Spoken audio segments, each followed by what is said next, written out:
On paper, you're a success, right? School was probably a breeze, your career looks great from the outside, but what's going on inside? Maybe you're feeling paralyzed by doubt. You think through every single decision until you can't move. And no matter what you achieve, it just never feels like it's enough. If you've ever felt like your own brain is holding you hostage, then this is for you. I bet that sounds familiar. For your whole life, people have told you that your intelligence is your greatest gift. It's what got you to where you are today. But what if it's also the very thing that's keeping you stuck? For so many brilliant people, it's like the more you learn, the more you see just how much you don't know. And that's the moment. That's when your greatest strength can start to feel like your biggest weakness. To really get this, let me introduce you to someone. We'll call her Claire. She's an incredible software engineer at a huge tech company. I mean, her code is art. Her ability to solve problems is legendary. Objectively, she is the very definition of success. But what nobody sees is that she wakes up terrified. Terrified that today's the day everyone will find out she's a fraud. She works these 60-hour weeks, checking and rechecking her work, not because she has to, but because she's driven by this fear. And when she does succeed, she just writes it off as luck. What Claire is feeling, well, it has a name. It's imposter syndrome. And here's the real paradox. It's often the smartest, most capable people who feel it the most. Your own brilliant mind becomes a weapon turned against you, all because it's fueled by this deep-seated self-doubt. So how does this even happen? How does your most powerful asset become a trap? Well, it all starts with the very thing that made you so successful in the first place, your incredible ability to analyze everything. Just imagine you have this amazing idea for a side project. So you start researching, and then analyzing, and then planning. A year goes by and you're an absolute expert on the topic. But as you can see here, you haven't actually launched a thing. This is analysis paralysis.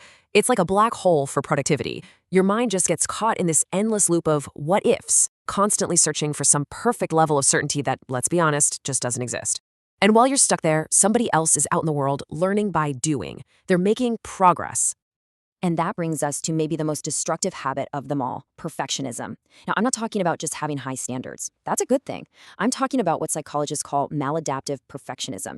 It's this toxic cocktail of chasing flawlessness while being absolutely terrified of failure. It's a truly vicious cycle. It starts when you set a standard that's basically impossible to reach. You work yourself to the bone, and of course, you fall a tiny bit short. But you don't see it that way. You see it as a total failure. So what do? You decide you have to work even harder, and you set an even higher standard for next time. And on it goes. Living like this creates what's called a fixed mindset, where every little mistake feels like a judgment on your character. You take on way too much, you sacrifice sleep, your health, your relationships, until you eventually just hit a wall, burnout. And that's when a different kind of feeling starts to creep in.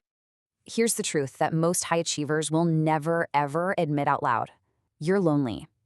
You've probably spent your whole life feeling different, like you don't quite fit. So you've gotten really, really good at faking it. You have friends, you have colleagues, but you almost never feel truly seen. So, how do you break free? How do you get out of this cycle of doubt and loneliness? It all begins with a simple but really powerful mental shift, a reframe. We have to change how we think about what it means to be competent, because those old rules you've been living by, they're just not working anymore. You've probably been operating under this belief that your intelligence is supposed to be a shield. Its job is to prevent you from failing. But what if that's completely wrong? What if, as you see here, the true purpose of your intelligence is to help you learn faster when you inevitably do fail? This changes everything. It's a complete shift in your goal. You're no longer trying to be perfect. You're trying to learn. Instead of avoiding risks because you might fail, you start seeing them as opportunities to use your intelligence to adapt and grow. Okay, so this sounds good in theory, right? But what do you actually do? How do you put this into practice? Here are 3 real, concrete steps you can start taking today to break the cycle and get your power back. First, commit to imperfect action. Set a deadline for research and then just act, even if you only feel like you have 70% of the information. Second, you have to separate your self-worth from your achievements. A mistake is just a piece of data. It's not a judgment on you as a person. And third, and this is so important, connect with other people. Stop isolating. You are not alone in this feeling. And that really is the key takeaway here. The struggle you're feeling, it isn't a sign that you're weak or that your intelligence has failed you. It's just a sign that you've been aiming that powerful mind of yours in the wrong direction, chasing validation from others, instead of meaning for yourself. You see, the only thing that's really been holding you back is the permission you haven't given yourself.